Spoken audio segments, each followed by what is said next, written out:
Rapor merah Jokowi di akhir masa jabatan makin parah gegara putusan kontroversi MK. Lembaga survei Indopol merilis soal tanggapan publik terhadap kinerja Presiden Jokowi dan jajarannya di akhir masa jabatan. Hasilnya, Jokowi mendapatkan rapor merah dari survei tersebut. Direktur Eksekutif Indopol Survei, Ratno Sulistianto, menyebut turunnya persepsi publik terhadap kinerja pemerintah Jokowi tampak dalam sejumlah indikator. Salah satunya pemberantasan korupsi yang turun hingga 7,2% sejak Juni 2023. 60,48% menjadi 53,3%. Begitu pula dengan pelaksanaan demokrasi di Indonesia yang juga mengalami tren menurun sejak Juni 2023 sebesar 6,29%. Dari 74,11% menjadi 67,82%. Ujarnya kepada wartawan Senin 27 November 2023. Selain itu, kepuasan publik terhadap kinerja pemerintahan Jokowi Ma'ruf Amin pada November 2023 juga mengalami penurunan terutama di bidang pembukaan lapangan kerja hanya 49,76%,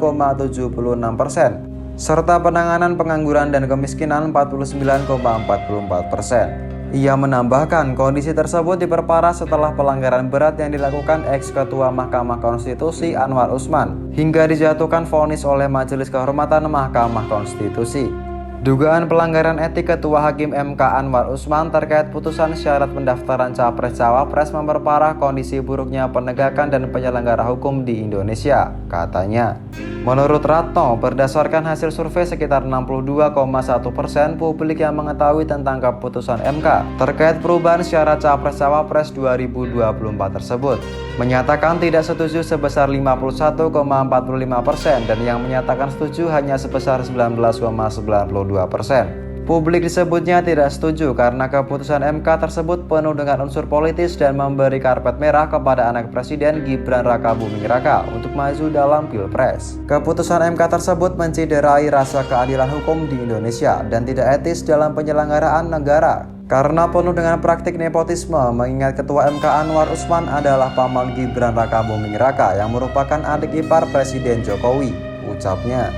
Di sisi lain, pada 43,39% responden setuju dan menyatakan jika keputusan MK tersebut akan berakibat gagalnya Gibran Rakabuming Raka gagal menjadi cawapres Prabowo Subianto, sedangkan responden yang tidak setuju sebesar 25,81% dan yang tidak jawab sebesar 30,81%. Tidak hanya itu, dampak dari keputusan MK nomor 90 juga menurunkan kepercayaan publik terhadap kinerja MK, yakni dari 76,94% pada Oktober 2023 menjadi 58,54% pada November 2023, katanya. Begitu juga tren kepuasan publik terhadap penegakan hukum di Indonesia mengalami penurunan sejak Juni 2023 sebesar 11,61% di November 2023 dari 64,68% menjadi 53,07%. Selain itu, dampak keputusan MK nomor 90 PUU 21/2023 ini adalah ada 47,42% publik menyatakan setuju bahwa majunya Gibran Rakabuming Raka sebagai cawapres Prabowo Subianto pasca keputusan MK melahirkan konflik dinasti Presiden Jokowi. Sementara yang tidak setuju hanya 28,15%. Publik juga percaya 66,77% adanya politik dinasti dan menganggap bahwa politik dinasti adalah hal yang tidak baik dalam sistem politik Indonesia. Kondisi inilah menurut publik dalam temuan survei adalah salah satu bentuk intervensi kekuasaan atau penguasa terhadap penyelenggara hukum di Indonesia, katanya.